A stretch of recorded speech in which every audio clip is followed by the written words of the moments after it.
ரெண்டாவது சத்தியம், நீ எனக்கு மனைவி ஆயிடுவ. ஆனா ஒரு மனைவிக்கான உரிமை உனக்கு என்னைக்கும் கிடைக்காது.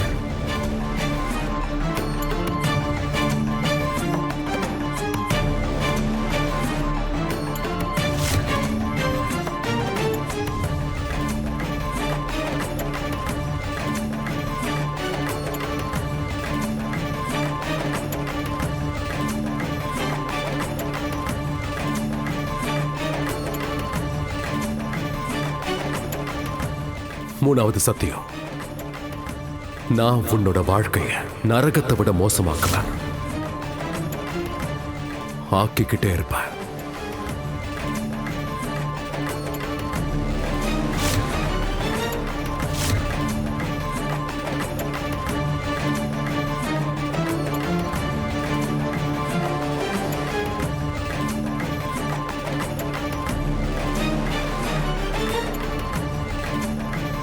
நாலாவது சத்தியம், நீ என்னெல்லாம் சொல்றியோ அதுக்கு நேர்மாறாதான் பண்ணுவேன். எந்த விஷயத்தை பார்த்து நீ பயப்படுறியோ நான் அதைத்தான் பண்ணுவேன்.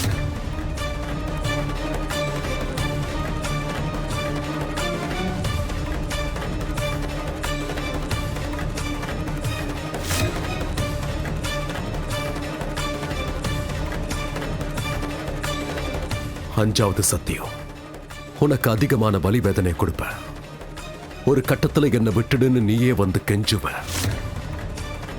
ஆனா அப்பவும் நான் உன்னை விட மாட்டேன்.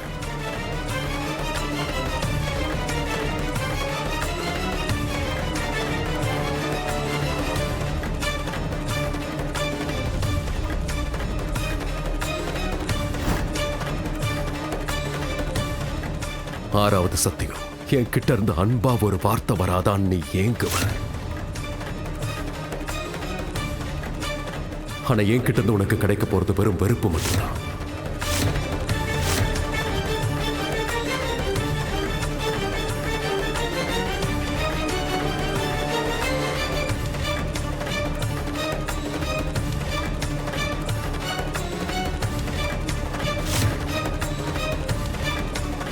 இப்ப ஏழாவது சத்தியம்.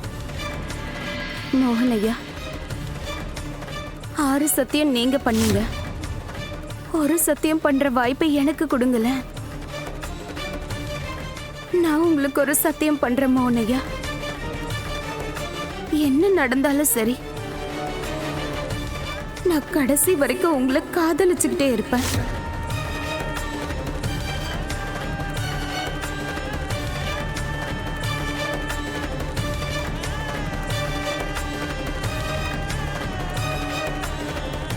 நீங்க எத்தனை முறை எனக்கு வலியும் வேதனையும் கொடுத்தாலும் அத்தனை முறை நான் உங்களை சிரிச்சுக்கிட்டே சந்தோஷமா காதலிச்சுக்கிட்டே இருப்பேன். இதுக்கப்புறம் நீங்க என்ன செஞ்சாலும் உங்க மேல எனக்கு இருக்க காதல் குறையவே குறையாது. அது இன்னும் அதிகமாகிக்கிட்டே தான் இருக்கும். அதுவும் இல்லாம என் வாழ்க்கையில கடைசி மூச்சு இருக்க வரைக்கும் நான் உங்களை மட்டும்தான் காதலிச்சுக்கிட்டே இருப்பேன்.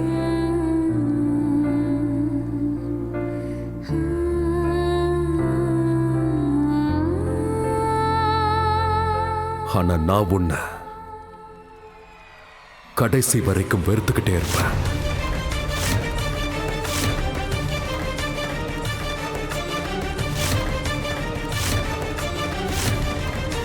ரவுண்ட் அடிக்கலாமா?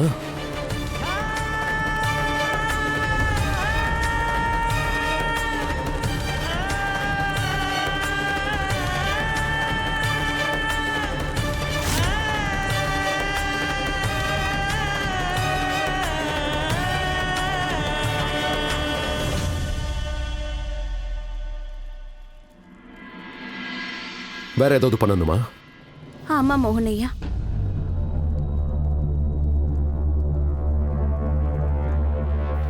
துளசி அக்காவோட ஒரு அடையாளம் என்கிட்ட இருக்கு.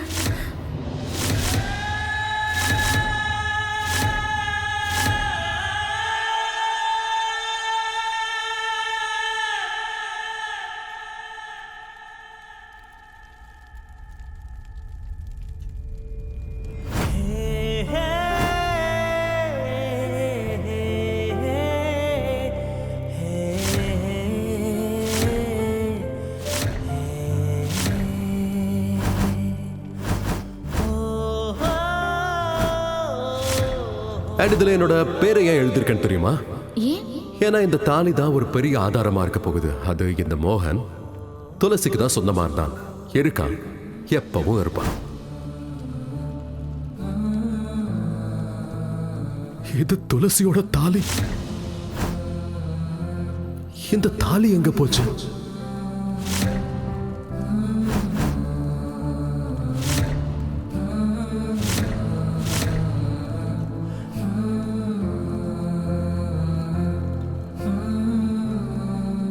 பின்ன உன்கிட்ட வேற என்ன எதிர்பார்க்க முடியும்? அன்னைக்கு நான் பூமியில புதைச்ச துளசியோட கல்யாண ட்ரெஸ்ஸுக்கே நீ எடுப்பண்ணா,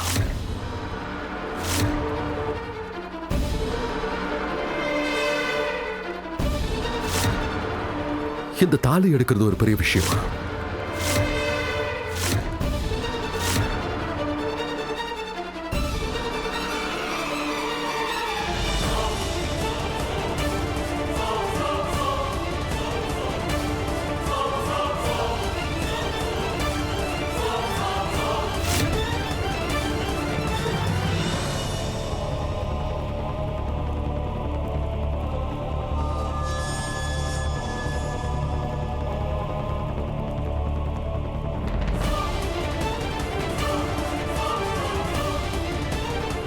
ராதா, இன்னைக்கு எனக்கு நீ ரொம்ப பெரிய அநியாயத்தை பண்ணிட்ட. நீ என்னோட மோகனை என்கிட்ட இருந்து பறிச்சுட்ட ராதா. இதுக்காக நான் உன்னை வாழ்க்கை முழுக்க நிம்மதியா வாழ விடவே மாட்டேன்.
ராதா, உங்க 2 பேரோட பந்தம் இன்னையில இருந்து ஆரம்பம் ஆயிடுச்சு. ஆனா உனக்கும் எனக்கும் இதோட எல்லாமே முடிஞ்சு போச்சு. உனக்கு போகணும்ல, அப்ப போ.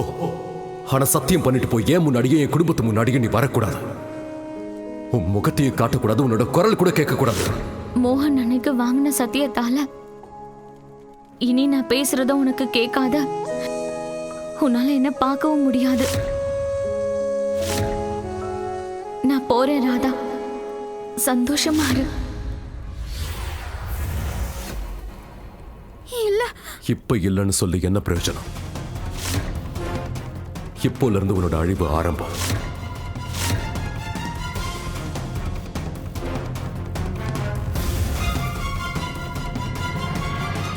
கடவுளே, நீங்க தான் இவங்க 2 பேரையும் என்னைக்கும் சந்தோஷமா வைக்கணும். கல்யாண சம்பிரதாயம் இதோட முடிஞ்சது. நம்ம வணங்குற கடவுள் உங்க 2 பேருடைய தாம்பத்திய வாழ்க்கைய மகிழ்ச்சியா அமைக்கட்டும்.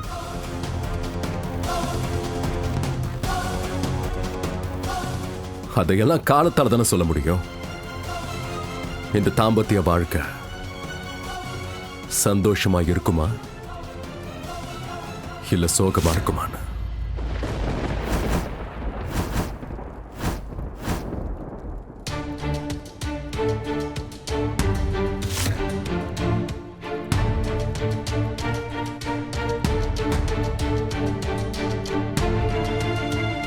துளசி அக்கா, ஏன் என்ன தனியா விட்டுட்டு போயிட்டீங்க? எனக்கு ஆதரவா இருந்தது நீங்க மட்டும்தானே.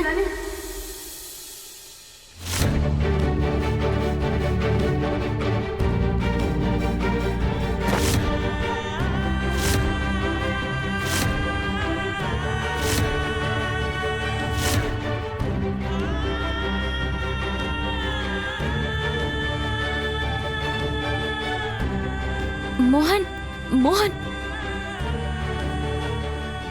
ராதா, இதுக்கு மேல உனக்கு எந்த பிரச்சனையும் இல்லையே?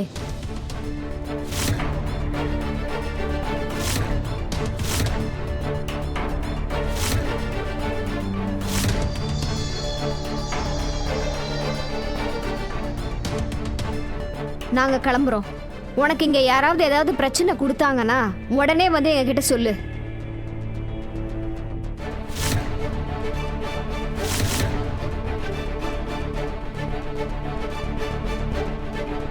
இங்க பாரு ராதா, நீ தனியா இருக்கன்னு மட்டும் நினைக்காத.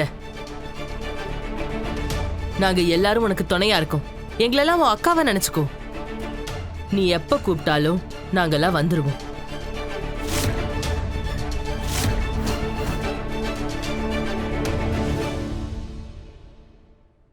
உங்க எல்லாருக்கும் ரொம்ப ரொம்ப நன்றி.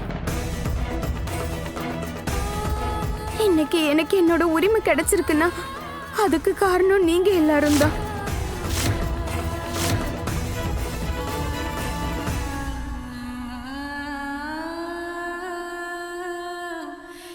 ரொம்ப நன்றி. வாங்க.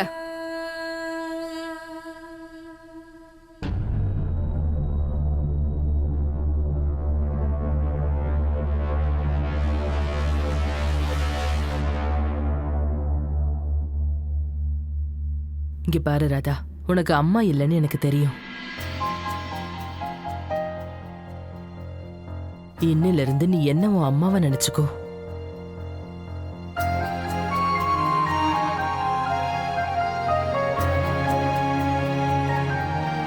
இன்னில இருந்து எனக்கு நீயும் துளசியும் வேற வேற இல்ல.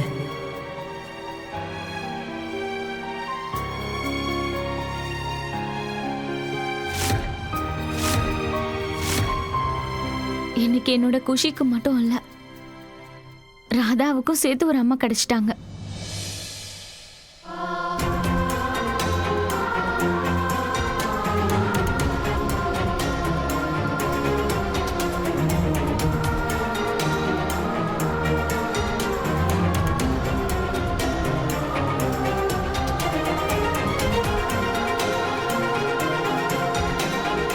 இங்க பாருங்க காதம்பரி, என்னோட இந்த பொண்ணையாவது நீங்க நல்லபடியா பாத்துப்பீங்கன்னு நம்புறேன்.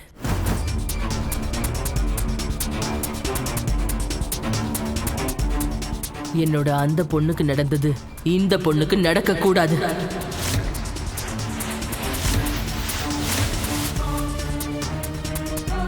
ஏன்னா ஒருவேளை அப்படி நடந்தா அதுக்கப்புறம் இந்த அம்மா உங்களை சும்மா விட மாட்டா.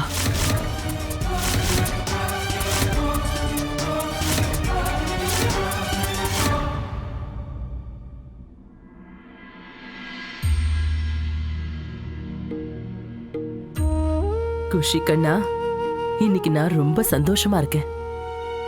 ஏன்னா உனக்கு ராதா அம்மாவா கிடைச்சிருக்கா. இனிமே நான் நிம்மதியா இருப்பேம்மா. ஏன்னா நீ பாதுகாப்பான இடத்துல இருக்க.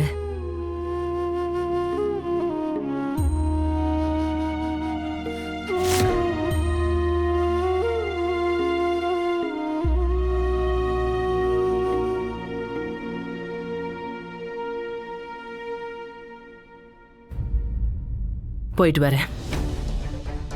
நாளைக்கு மறுபடியும் உங்களை கோர்ட்ல சந்திக்கிறேன்.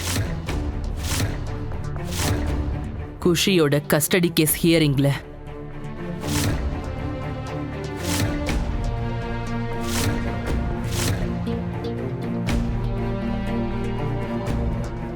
வாங்க போலாம்.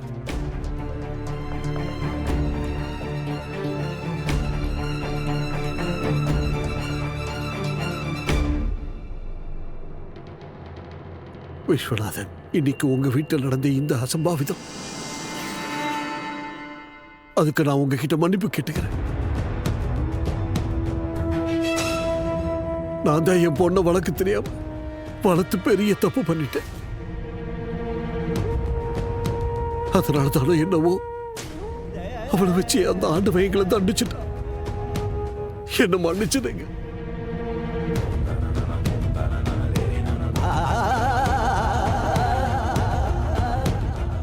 அம்மா, உங்ககிட்ட நான் மன்னிப்பு கேட்டுக்கிறேம்மா. எனக்கு தெரியும்மா, பெத்தவங்க பிள்ளைங்களுக்கு நல்ல பண்பை தான் சொல்லி கொடுப்பாங்கன்னு.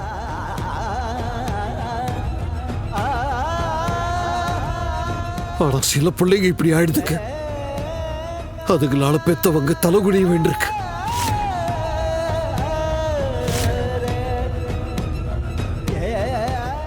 எங்களை மன்னிச்சிருங்க.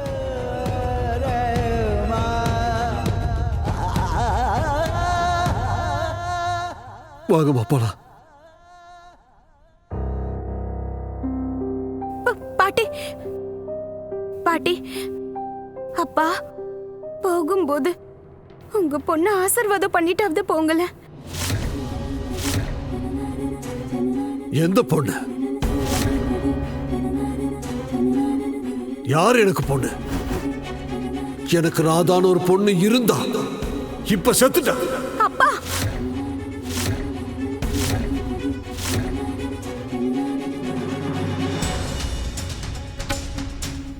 நீங்க இல்லன்னு முடிவு பண்ணிட்டு அத கடவுள் கிருஷ்ணர் ஏத்துக்க மாட்டாரு.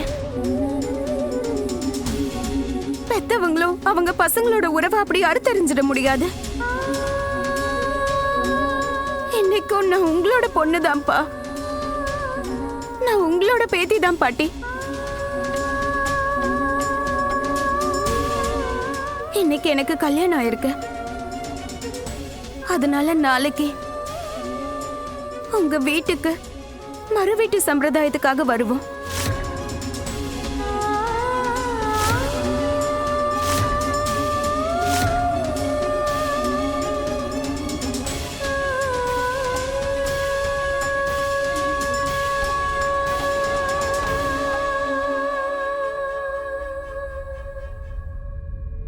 மறுவீடா?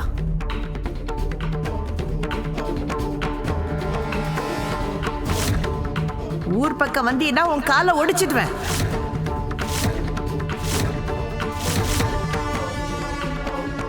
இனிமே நாங்க உனக்கு எந்த உறவும் கிடையாது. அது உன்னோட வீடும் கிடையாது. வழியில உன்னை எங்காவது பார்த்தா கூட நீ யாருன்னு தெரியாத மாதிரி தான் இருப்போம்.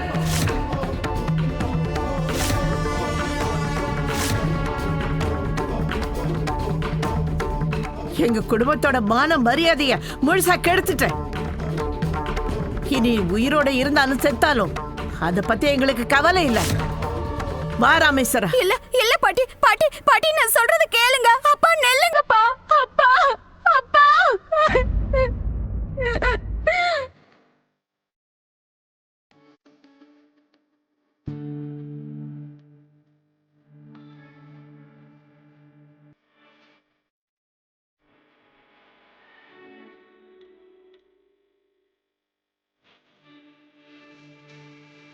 அம்மாடி, ஜாக்கிரதையா இருக்கணும்னு.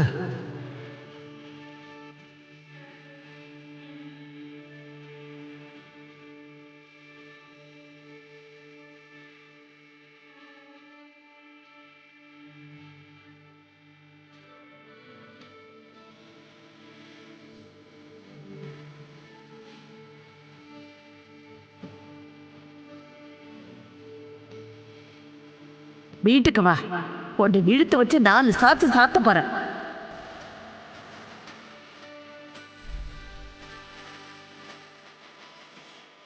பாட்டி, நீ நல்லா இருக்கல்லம்மா ராதா? நல்லா இருமா ராதா, நல்லா இரு. மாமா, இன்னையில இருந்து என்னை பொறுத்த வரைக்கும் நீங்க தான் என் அப்பா.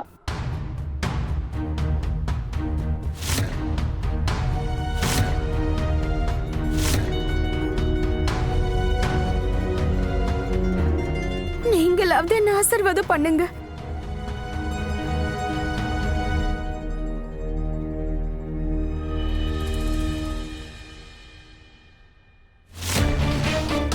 என்னப்பா?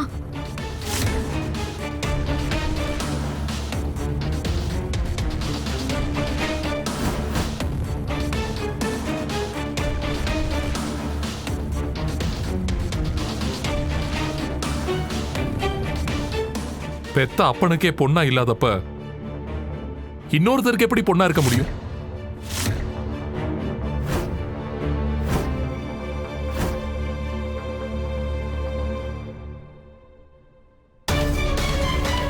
உன்ன மாதிரி ஒரு பொண்ணு உயிரோட இருக்கிறத விட செத்து போறதா நல்லதுன்னு தோணுது. மாமா,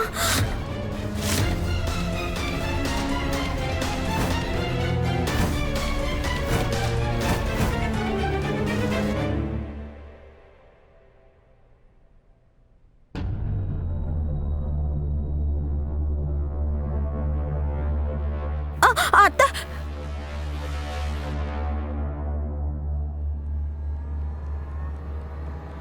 வேண்டாம் ராதா.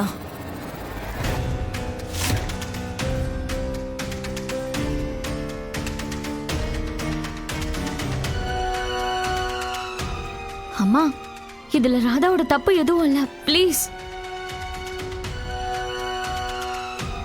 என்னோட கால்ல எல்லாம் நீ விழ வேண்டிய அவசியம் கிடையாது ராதா. ஏன்னா என் மனசார நான் உனக்கு நிச்சயமா ஆசீர்வாதம் பண்ண மாட்டேன். தயவு செஞ்சு என்ன சாபம் விட வச்சிடாத.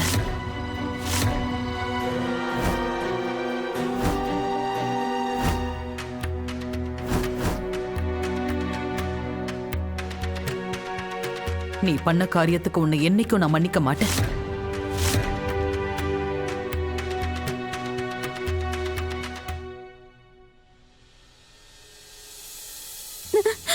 அஜித் அண்ணா,